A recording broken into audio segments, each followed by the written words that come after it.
Halo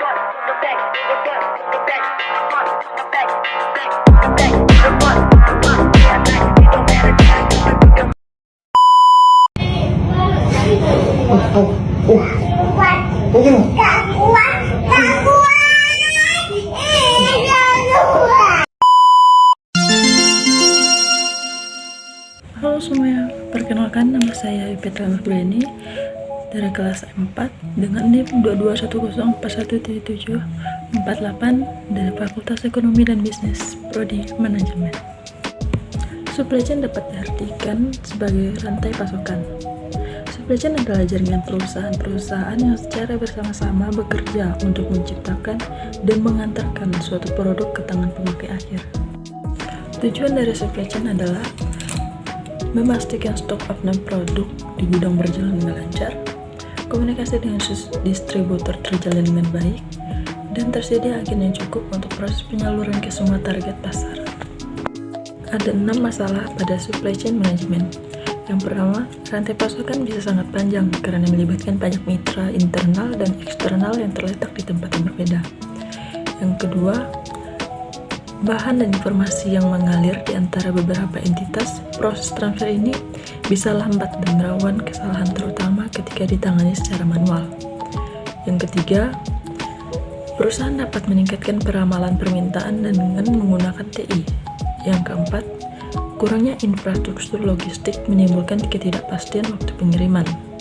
Yang kelima, masalah kualitas bahan dan komponen dapat berkontribusi kekurangan dalam rantai pasokan.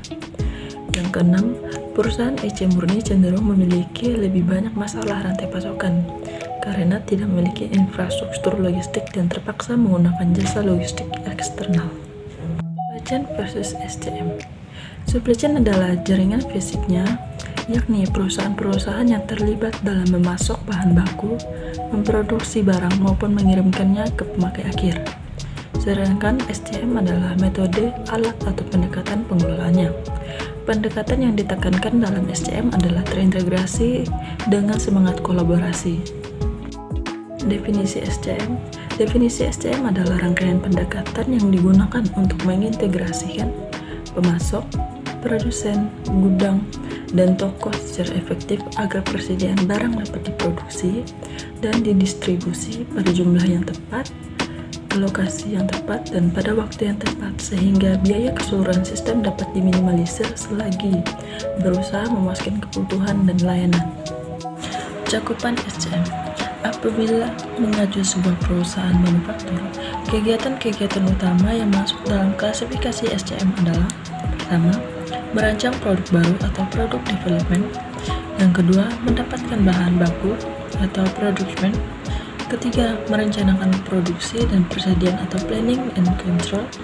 Keempat, melakukan produksi atau production. Kelima, melakukan pengiriman dan distribution. Manfaat SCM secara tidak langsung itu dibagi menjadi 6. Yang pertama, kepuasan pelanggan.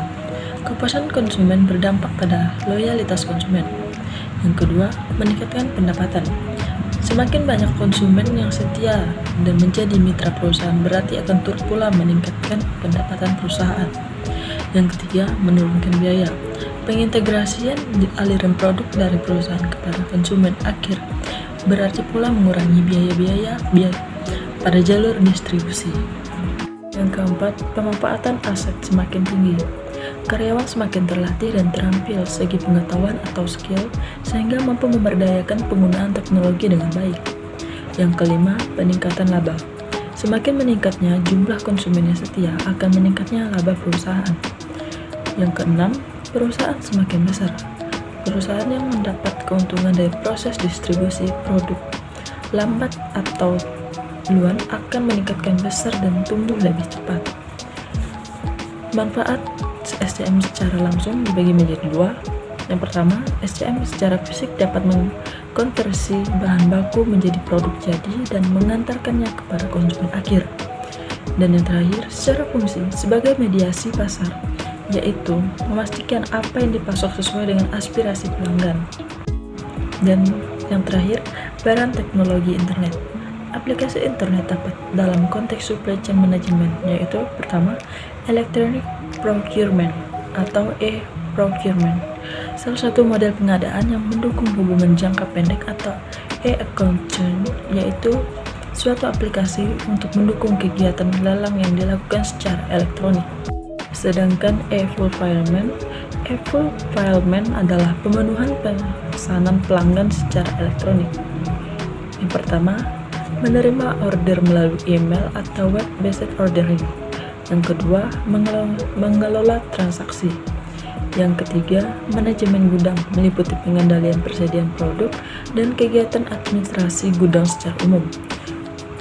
Yang keempat, komunikasi dengan pelanggan untuk memberikan informasi status pesanan, dukungan, teknik, dan sebagainya.